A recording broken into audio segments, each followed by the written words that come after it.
You're tuning into Black and White Sports on YouTube. The no-holds-barred truth on sports.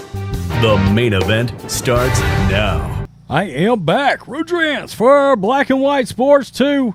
If you're new to the channel, hit subscribe, like, comment, tell me what you think. I got a feeling a lot of you are going to weigh in on what it is Disney, the mouse, is doing here. This has been rumored for years.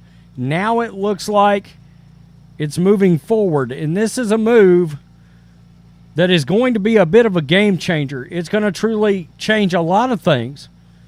Even people that's got streaming services may choose to give up streaming services if they can get this one platform. You might be like, why? Why would people do that?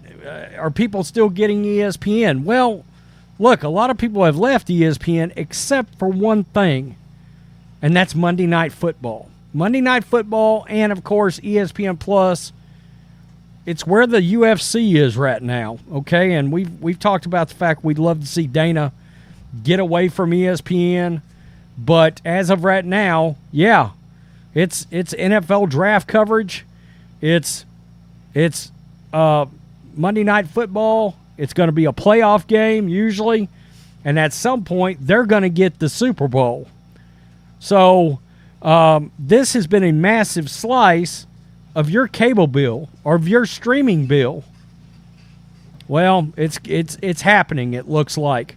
ESPN reportedly planning to launch standalone streaming for cord cutters that could devastate cable. This will be the death knell for cable right here. ESPN is the worldwide leader in sports, kind of, and has been for decades. It is the number one destination on cable TV for live sports and sports entertainment. The launch of ESPN Plus streaming has been incredible. This guy goes on to talk about he watched PGA Championship coverage this morning because it wasn't on TV. Amazing as they are, the ESPN Plus streaming options are limited as it isn't anything close to as a reflection of what's available to stream on cable. Now, a report from Jessica Tukel and Sarah Krause in the Wall Street Journal outlines a secret project code named FLAGSHIP. This project will reportedly see ESPN go around cable and offer cord cutters a direct-to-consumer option for their flagship channel, crippling cable networks. Negotiating as ESPN is often their biggest bargaining chip these days. While there is no reported timetable for the standalone streaming service to launch, there are some details of interest. ESPN would continue to offer the TV channel after launching a streaming option. The people familiar with the matter said, still, the change could have a major impact on cable TV providers since ESPN is the one main attraction of the cable bundle. The providers pay to carry the ESPN channel and would have to compete with the new streaming service. They write that ESPN has been proactively securing flexibility in its deals with cable providers nationwide, thus laying the foundation to be able to launch the standalone streaming service for cord cutters. I'm going to tell you where this would be a big deal. If you decide to only rock OTA antenna and then just get ESPN, that could end up being a big deal for a lot of people that have chosen to cut even more. I mean, even streaming services choose to cut even streaming services if they can get actual ESPN programming, ESPN, ESPN2, and, of course, ESPN3 is probably what they would give you. I don't know. On the surface, it would appear that nothing would immediately change for cable subscribers and those that also pay for ESPN Plus. However, offering ESPN's flagship channel has been the biggest bargaining chip for cable companies in recent years. The live games, NBA, NFL, my God, I forgot all about NCAA football, NHL, etc., available to stream on ESPN Plus, have always been secondary to the primetime games featured on ESPN. That's right. Cable companies use that exclusivity to keep their subscribers. In other words, yeah, you can watch a lot of games on ESPN Plus, but you're not getting that Alabama game, that Alabama LSU matchup. You wasn't going to get that through ESPN Plus. Now, you would get actual ESPN.